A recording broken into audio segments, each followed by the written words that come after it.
It's what I got off of the state website. Okay. The order of speaking is what came off the Secretary of State's website. Okay. So Christy Craddick is going to go first. Craddick. Sorry, I was half paying attention. Good morning. Good morning, and thank y'all for having me. I appreciate y'all all getting up and working hard on Saturday, so we appreciate it. And I see my time clock, I got it. As chairman of the Railroad Commission, I have been there now for 5 years. Can everybody hear me okay this morning? I'm proud of the work we've done.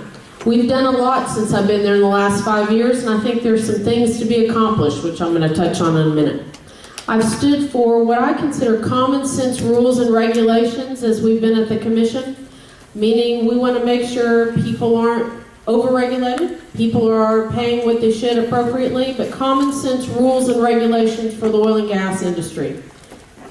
Look, we fought against Washington overreach, and what a change the last administration to this administration has made a difference, but we've still got to maintain that states should be doing it, not EPA, not the federal government. That continues to be a real priority, and we've done a good job at this agency with that conversation.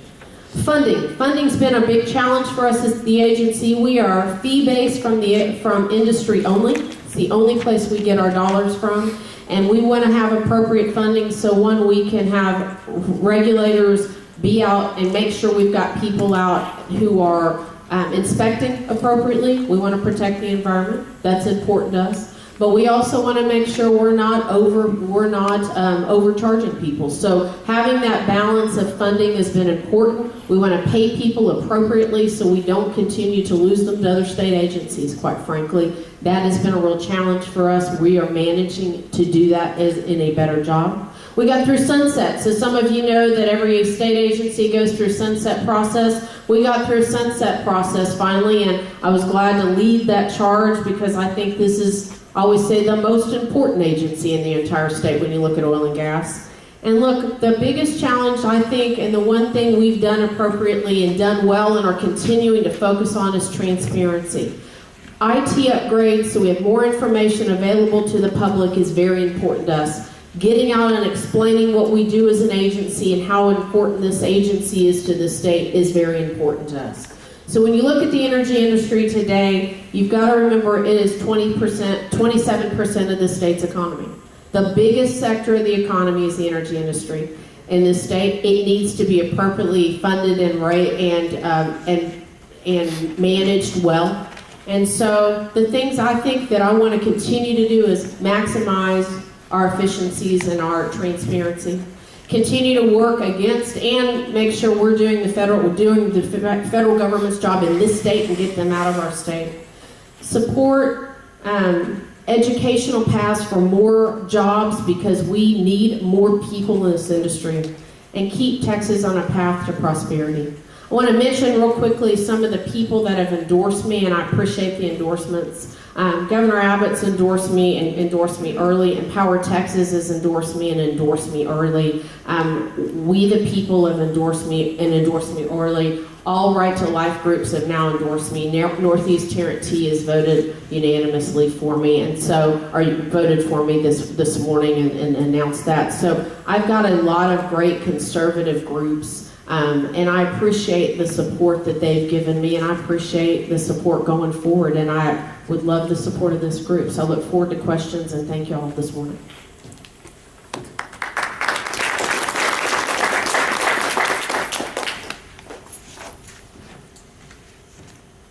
Our next candidate is Weston Martinez.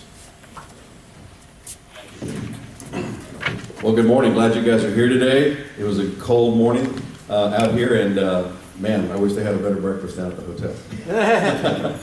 I'm Weston Martinez. I drove in from Sodom and Gomorrah last night. Y'all know that's San Antonio, Texas, and we made it through the Valley of Shadow of Death where some of our legislators live, and thankfully some of them try to get out of there on a regular basis. They're in Austin, Texas, but we're so glad to be out here in the Promised Land because, you know, we know that we have to have common sense regulation. We don't need Common Core regulation, Common Core style regulation at the Railroad Commission. And it's been a privilege. My wife and I, Geneva, have lived in San Antonio. We've been married 18 years. We have 5 kids. And it's been a privilege to be on the conservative battlefield for years. while I was on the SREC, fought for the right things, fought against voter fraud, different things like that, making sure that Texans have a voice, and making sure that our values are represented. And I will tell you that voting for Weston Martinez will vote for your values and vote for your voice, because we need to make sure that we're draining the swamp. How many of you guys are glad that Joe Strauss is not coming back to the legislature? Oh, yeah. I am the only one in Bexar County that went against Joe Strauss when he had his first opponent in Matt Beebe, who's running again, by the way, and I think he's doing a great job as a legislator. Also, making sure that we are, so you know my conservative values, but also I've served as commissioner for the Real Estate Commission for the last over 6 years, so I have the most experience in this race as a commissioner, serving statewide, appointed by the governor, approved by the Senate, and it's a great time to be able to serve the citizens of Texas. And in that time, we worked together with the other commissioners to reduce our fees, to make our regulations less burdensome, and to be more transparent, and to increase our IT programs so that they actually work. And making sure that we know how to navigate the swamp in Austin is very, very, very important. And thankfully, working with other commissioners in that agency, we've been able to do that. So I have the skills able to be on the Railroad Commission on day one. It's the same mechanics. It is a different product, but it is the same mechanics. The other thing that is more important is the fact that I've been involved in the oil and gas business, started off with a small service company that I created in the Eagle Ford Shale selling frack water. Without water, you're not going to get a frack done, because it's what gets everything down the hole for you. So it's very important that we have someone that's worked with operators and signed the front of a check, not just the back of the check.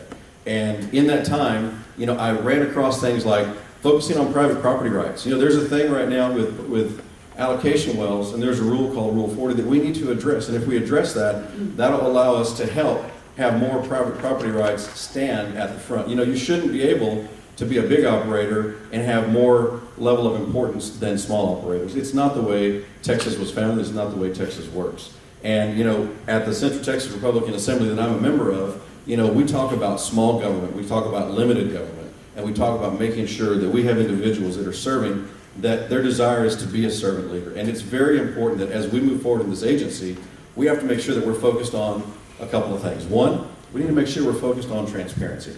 I'm the only one that wants to rename the Railroad Commission to something that makes sense. We need to rename it to something like the Texas Energy Independence Commission, so we can get all of these people that are out there protesting out of the way. We also don't need to be picking winners and losers. We need to make sure that regulations that are going through are fair and they're predictable. We need to also make sure that as we move forward in this agency, that we're giving the business owners in the oil and gas industry an opportunity to actually win on the world stage. We've got OPEC on the run. We're right behind Russia, and we have to make sure that we remove the job-killing taxes that were put on the industry by other people in this race to make sure that we're doing things right. So I'm Weston Martinez. I'm pro-life, I'm pro-gun, I'm pro-family, I'm pro-Israel. Most importantly, I'm pro-Texas. And I'm the only person in this race that's endorsed Ted Cruz, and the only one that endorsed Donald Trump over Hillary Clinton. God bless you, and thank you for being here.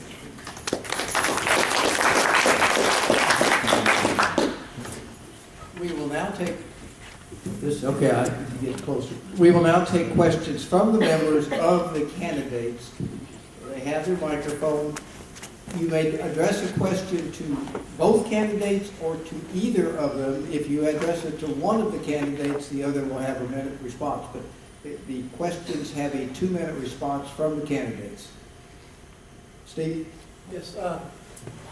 Identify your seat. Steve Atwell, at large.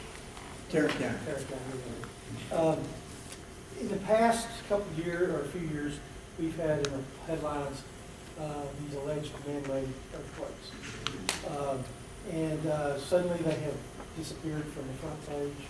The problem seems to be solved. As Commissioner Craddick explained what the Railroad Commission did to solve that problem. So look, earthquakes are important. Can y'all hear me with them? Earthquakes have been an issue that we've been dealing with for the last 4 years. One of the things that we have done at the agency, and we've taken it very seriously, is hire a seismologist, because we didn't have one, to be really honest. And obviously it started right up here. The issues we started having were right up here in Azle, right just down the street. And so we hired a seismologist. He came in, worked with companies, worked with the researchers, worked with the community out in the area, and came to the commission with a very specific rule change, which we did within a 6-month period. That's pretty fast for an agency if you look at what we've done. And today we continue to participate with, now the Bureau of Economic Geology is doing research. Our seismologist sits on this board, and we are looking to see what additional data is. Look, it's important before you assume that oil and gas does certain things that you look at the science and look at the facts behind it. And I will say this, we've all joked that Irving, which some of y'all live up in this area, Irving is the earthquake capital of the state historically when you go look at the science. And we've all joked that Cowboy Stadium probably causes half the earthquakes over there. But there is no oil and gas within a 10-mile radius of these earthquakes. So assuming that earthquakes are being caused by oil and gas at every place is not a great assumption. You've got to look at the science. But we continue to look at information, look at the data, because before you just change a rule or do something, you want to make sure it's the best science available. And we have on saltwater disposal wells, for instance, about 1/3 of those saltwater disposal wells that have been that people have come in for permits since this rule was put in place, they have been rejected. So we are taking this very seriously. Thanks for the question. Question? Yes. Sorry, I've been sitting for so long, I'd rather stand, but I'll sit for just a minute. Sorry, what's the time I have? 2. Okay, so just real quick, when I talk to different leaders around the state that are supporting me, like Jonathan Sines of Texas Values and Maggie Clopton Wright and things like that, we talk to the grassroots about what's happening. And, we have to make sure that we're vigilant. Now in Texas, I was an engineer at AT&T for a long period of time, and I'm not a licensed PE, but I was an engineer inside of a company. And, it's very interesting that the tinkerer inside of me is always looking at analysis and always looking at what's taking place. And we have to make sure that when we're looking at disposal wells, we need to take every one of those applications, we need to take them as serious as a heart attack, and we need to make sure that we're letting the science prove out, but we need to make sure that we're not just allowing our friends to get a pass. We need to make sure that we're processing everything duly. And so I think that's a very important thing that we need to do. And the Railroad Commission has actually denied some applications in a couple of places because they noticed it was close to a fault line. And so my hat's off to them for doing that. But we have to be more vigilant in that. We have to increase how we're actually getting people out in the field. And that is an important issue. And renaming the Railroad Commission is one of the things that helps us to dispel the rumors and myths about things like seismicity. I mean, the SMU study that came out, it was just, George Soros might as well have written that thing. So again, we need to make sure that we're putting things in place properly, we're running it like the business it should be run, and we're not picking winners and losers. Well, I saw Rudy first, Paul. I will get to everybody. Rudy, 30 seconds to ask. Rudy Kachka, Benton County RA. Really question for Weston and Christy. Weston, what is the key reason you're actually running? You're asking us to replace an incumbent. What would you say your key reason is for replacing this incumbent? And for Christy, I'd ask the same question. What is the key reason we have as voters to keep you in the job you have? Sure. In this particular case, look, I supported Christy when she ran for the office the first time. And, I've been severely disappointed in how things have turned out. I will tell you that when I look at the agency and I see the executive director fired without proper notice happening, and I know that, that action has been officially sent to Attorney General Ken Paxton, who's officially reviewing that action taken by Christy Craddick at that time. And in the video, I see her say, I didn't talk to her, I didn't have a conversation with her. And then by the end of the video, she's recanted her story and saying that, yes, we had a conversation, general counsel was there, and she was given a choice. Well, that was an issue. There was a tax that was put on the industry called a water letter fee, and it's been free forever. TCEQ provided it for free. They took the office of that and brought it under the Railroad Commission so they could be more business friendly, get it out quicker.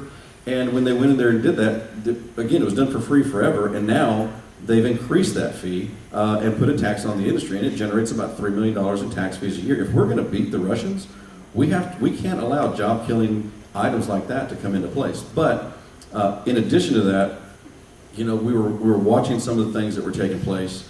I was actually loading up to go down to Hurricane Harvey, and Christy and I were on the phone, and Christy asked me for her endorsement the Wednesday after Hurricane Harvey hit.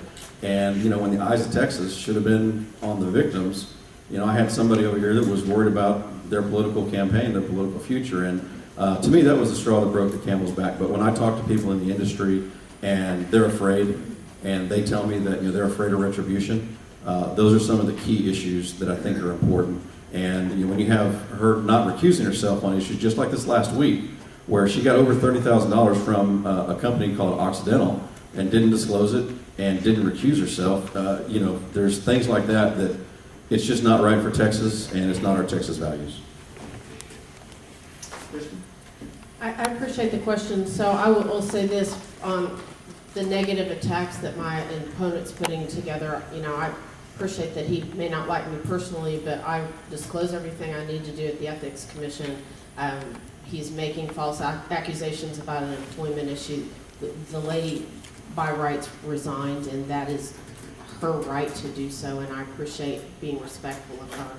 But look, this Railroad Commission has come a long way since I've been there. Some of you might recall that when I first got to the agency, IT's been a priority for me, for instance. We had $25 million sitting at the agency that the state was going to sweep, and we're fee-based. And so they were going to go use it for other things. We had a green screen at the agency. We were woefully behind, and we've come a long way. And by the way, the green screen's gone finally. We're more efficient. I think that's an important direction we've gone at this agency. We've gone through sunset, finally gotten through sunset, because I think industry and the legislature finally understands, and the state of Texas understand what we do. So when you talk about a name change, it's going to cost us $450,000 to change our name. Why would you waste dollars on that when you want to pay people appropriately, put inspectors in the field, be more efficient, more transparent, and get permits out timely like we are today?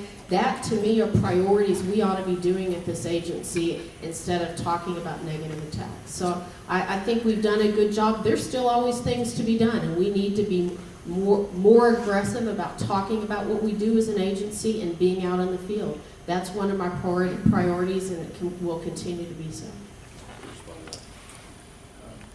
Sorry, I don't know if I can. Well, we're not No running problem. back and forth. Paul, you had a question. Paul Lagan, Tarrant County. My question is to both candidates. Candidate Craddick, you elucidated this morning that you are responsible for managing 27% of the economy. Candidate Martinez, in your flyer, you say 40%. Who's right? I'll be glad to answer that. So we were 40% 3 years ago before the last downturn. The industry was 40% of the state's direct and indirect economy. Because of the downturn, as some of y'all recall, we've been at as low as $27 a barrel about 2 years ago. We're now hovering at 65, which is great. But it is, according to controller numbers, 27% of the direct and indirect economy. And we take our numbers from the controller's numbers. You know, when we look at what's happening overall, there's tertiary things that are impacted by the industry as a whole. And I think that long time has come where people have really not looked at the oil and gas industry for what it really does. I mean, just look at the Texas Rainy Day Fund for how much has been filled in the coffers by oil and gas. You know, we have to make sure that we are looking at these budgets and scrubbing them. You know, when we're talking about numbers and making sure that the economy is actually going in Texas, you know, we talk about fee-based structure. A lot of people in the oil and gas business, they feel like the Railroad Commission is really a speed trap. And they don't feel like it's a business partner like it should be. And as commissioner for another agency, I made sure that we worked closely with our partners, but we still held them accountable. And we made sure that we were putting things together properly, and we weren't spending money we weren't wasting money at all whatsoever. So even when we're talking about IT upgrades, I mean, if you spent $30 million on an IT upgrade, I don't think you would use a mainframe computer to still utilize that protocol system. So on the numbers, the way we see the overall impact, we believe it's closer to 40%. And again, the price of the barrel does impact how it's overall impacting. But I'll tell you, we're over 10 million barrels a day in Texas for the first time since the 70s. And if we want to mess it up, then we need to, let the Railroad Commission have scandal and allegation underneath it. If we want to get it moving and keep people going to work and put more money in the revenue in the state of Texas, then we need to elect somebody that's going to be transparent. TJ. I guess this question's for both of you. TJ Scott. TJ Scott, Central Texas Republican Assembly. I've never understood why we have 3 railroad commissioners, but only 1 banking commissioner. I've never understood why we elect railroad commissioners when when the banking commissioner, the commissioner of education, the commissioner of real estate, those are all appointed. Why do we have 3 commissioners, and why do we elect you, and why doesn't the governor appoint the commissioners? And both of you can answer. I hope. So the Texas Constitution allocates, the number that we have. On the Real Estate Commission, where I served as a public member, that was an appointed process. And so that was a statewide, that has more than 3.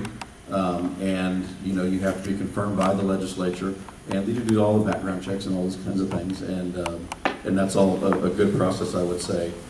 But, one of the questions that's asked is, do you think we should go to 1 commissioner, like with the Ag Commissioner or with the GLO? Or should we go to 5? And I would say that, you know what, I'll support whatever Texans want, but that's a legislative change that has to take place. I think 3 is a good number. I think we don't increase bureaucracy, and it allows people to be, it's a big state, so it allows people to be in different parts of the state, to be focused on the taxpayers and focused on the citizens of Texas. So I think the number is a good number. TJ, thanks for the question, because we do talk about this a lot. So one of the things, remember, we just went through sunset this past session, and that was one of the questions, it was one of the conversations, always is every time any agency goes through, is when you look at the performance of an agency, whether we should change numbers. As 3 commissioners, and we are duly elected, we are constitutional. So first and foremost, we'd have to change the Constitution. 2, the other piece that people forget that we do that's really important is we sit as judges in cases, and that is very important. We have our own hearings internally that both have ALJs as well as technical judges, and then they come and make suggestions. So we sit like a court. That is a big piece of what we do. And so I think having 3 judges is really important. And I will say this, and I'm going to give it to a Democrat who we may not all like, but he at least recognized this several years ago as this agency started through the sunset process. He looked at some commissioners who were advocating for 1, and he said, why would you do that in this state when you could elect an environmentalist and it upset the apple cart in this state? Because the old regulatory body for oil and gas is at the Railroad Commission. We're the oldest oil and gas regulatory body in the world. People know what the rules are. People know how we do business. Historically, there's consistency, and people want to do business with us in this state because of the rules and consistency. The third piece I want to mention that we've all been concerned about changing anything about the Railroad Commission, particularly under the last administration, is there are certain things that the Railroad Commission does because the federal government gives us the authority to do it. And what I don't want is the federal government to come in if we change our regulatory world, and that has been a real concern with that for us in the last several years as well. Other questions? Yes. My name is Gary Armfield from Denton County, RA. The question is for Ms. Craddick. Mr. Martinez has mentioned several times about picking winners and losers. I've been in the healthcare market for about 20 years and have seen how President Bush and President Obama's regulations have affected the healthcare market and have chosen winners and losers. So I wanted to give you a chance to speak more about that, how you, when running your department or your area, what is your philosophy on the individual controlling the market as opposed to you or the government's legislation? Look, I grew up in Midland, Texas, and we're the home of the small operator first and foremost. So free markets are very important. I think this industry survives because of free markets and being able to innovate and be smart about how they do their own business. So when I look at issues, I look at everything based solely on what I think is smart for the best interest of Texas and the state's prosperity first and foremost, and always have. And it doesn't matter who I do or don't know. I think that's important. For instance, when you talk about big operators versus small, one of the things that I've done at the commission in the past year is we've called it the Oil Field Relief Initiative. So one of what I think you should do as a regulator is look at your rules and regulations and processes and try to make them work better and work smarter. We've obviously been in a downturn in the past year. We went to industry, talked to staff, and talked to people all over and said, where are some rules and processes that we can adjust to find efficiencies and be smarter about what we're doing if we're over-regulating. Look, marginal and stripper wells are important in this state. That's the heart of the small operator. They put tax dollars into the state, and they are a job creator. And if you shut those down, those wells generally don't come back. So one of the 12 initiatives we did last year was streamline some processes, still make them test, but not over-test, not file a lot of paperwork. It's more efficient for us and them. And we think we've saved industry $35 million in the past year. So I think that's what you ought to be doing as a regulator, is looking at your rules and regulations, what makes sense, what doesn't. But the free market takes care of a lot of things in this state. So I would encourage you, and I've got the link out there already, but if you go to the last Railroad Commission meeting, where there were 2 items on the agenda, where Christie directly took votes that benefited her own personal pocket, and then I signed up in the Citizens to be Heard and was not recognized in Citizens to be Heard. So it's quite interesting that on item number 3, she received money from one company over $25,000 or more is the way it's reported on her personal financial statement. There are 2 other companies, Pioneer and Conoco, that she received money from. I can't tell you the exact number she received from them. You'll have to ask her about that. But we would agree that if you have, and I'm not talking about campaign contributions into her campaign. I'm talking about on her personal financial report that went into her bank account. Those monies went into her bank account, and she's not disclosing it to any of the commissioners, and she's not recusing herself from the vote. It's Ethics 101, and I didn't make it up. Go look at it, and you can see the press release on my page. The other item is item number 39, that same meeting, where there was a permit that came through for a lease that is directly Christy Craddick's lease. Now, she went on to Michael Quinn Sullivan in Power Texans after I've been raising these issues, and he asked her several questions, and you should go watch it. It's very interesting to watch the answers, because she said how she goes over every single agenda item every single time, and that she over-reports. Well, if she over-reports, she should over-disclose, and it's a very important key issue. So that lease was allowing for unlimited flaring on that lease. Every operator in Texas would love to have unlimited flaring. And if you're on the Railroad Commission and it's your lease, you better disclose it and you better pull out of it. The agenda item number 3, it's a common carrier pipeline company. Her and Wayne Christian talked about the lack of a free market and how there really is no free market is one of the sentences that was said, and they're trying to set the market rate on these pipeline companies. And one company in particular has already lost $42 million in just 2 years alone because they're trying to set a market rate. That's not free market. Ruth, we're going to have to go to summation right now. Oh, okay. Because we're on a timeline. Unless it's a short question.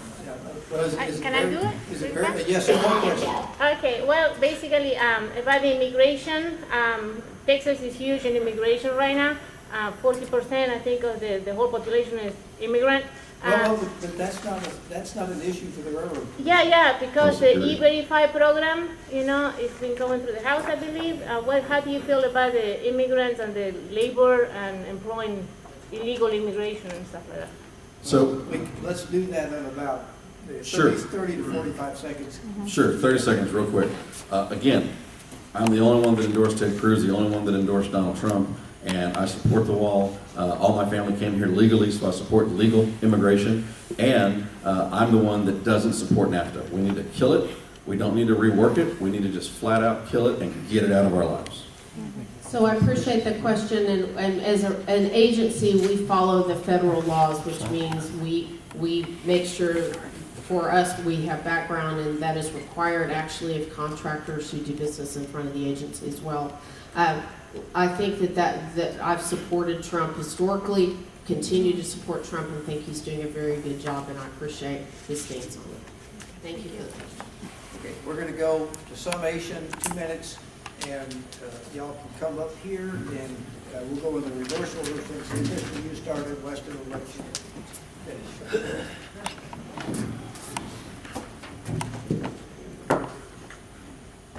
was waiting for you to give me the thumbs down. All right. You know, ladies and gentlemen, this is really the most important Railroad Commission race in the last 50 years. We really have an opportunity to move Texas forward onto the world stage in a way that it hasn't been in a lifetime. And the surefire way to stop that is to have people on the commission that are taking votes to line their own pockets, taking votes that are not accurate and not in the good keeping of the faith of the office that we're sworn to serve, and picking winners and losers. You know, as commissioner for over 6 years, you know, I've been blessed to work with people to make sure that we're doing things right, to make sure that we are moving industries forward, and by making sure that we are actually not picking winners and losers, and that we're actually supporting those conservative values that we all love and we all embrace. I am the candidate that represents your values and represents your voice. When I leave my wife in the morning and my 5 kids, you know, believe me, it's not because I don't want to be at home playing with them, you know, and taking them to the different things that they have going on. You know, it's because I know that this is an investment in my time and an investment in our future. And, you know, when we look at these stars and stripes, you know, we're raising our family, and when I work for this position, I want to make sure that the next generation, I want to make sure that those stars and stripes, that they mean something to them. And if we're going to hold people accountable, then we have to make sure that we hold everybody accountable, not just the people we don't like, or not just the people that maybe they voted something against the way that I wanted. Again, I'm the only person that endorsed Ted Cruz. I'm the only person that endorsed Donald Trump. I'm the only person that represents your values and your voice. And I'll tell you what, when you vote for Weston Martinez, I'm working for you. I'm not working for a special interest. I'm working for you, the taxpayers. And again, just in closing, I'll remind you, I'm pro-life, I'm pro-gun, I'm pro-family, I'm pro-Israel, and most importantly, I'm pro-Texas. Thank you for your time, Weston Martinez.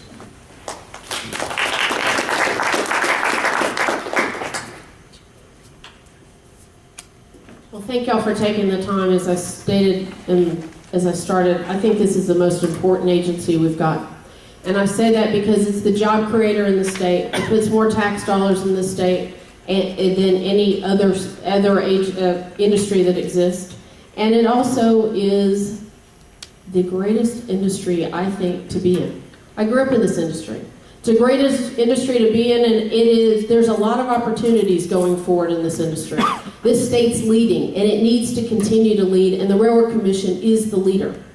And so we need somebody at the agency, like I've been, that's serious, understands the issues, is willing to understand what goes on day to day, understands a budget, talks to everybody. And by the way, the Farm Bureau endorsed me this past week. Jonathan Sticklin endorsed me early on.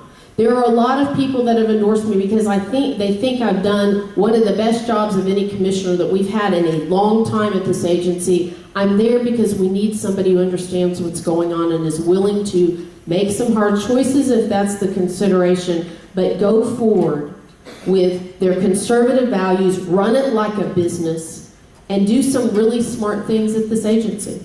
I've done that, and I think there are things still to be done. Like finding and keeping good people at this agency, been a challenge for us and a challenge for this industry. Making sure we're continuing to be more transparent. The efficiencies we have found, there are more to be found. That's part of what you ask a regulator to do is, one, be fair and consistent as a regulator, but two, not over-regulate and find efficiencies like you would run a business, and be conservative in your values. So I'd appreciate the vote and the support. My name's Craddick. Thank y'all for spending the time today.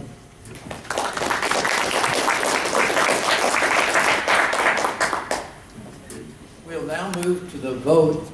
I've had several members express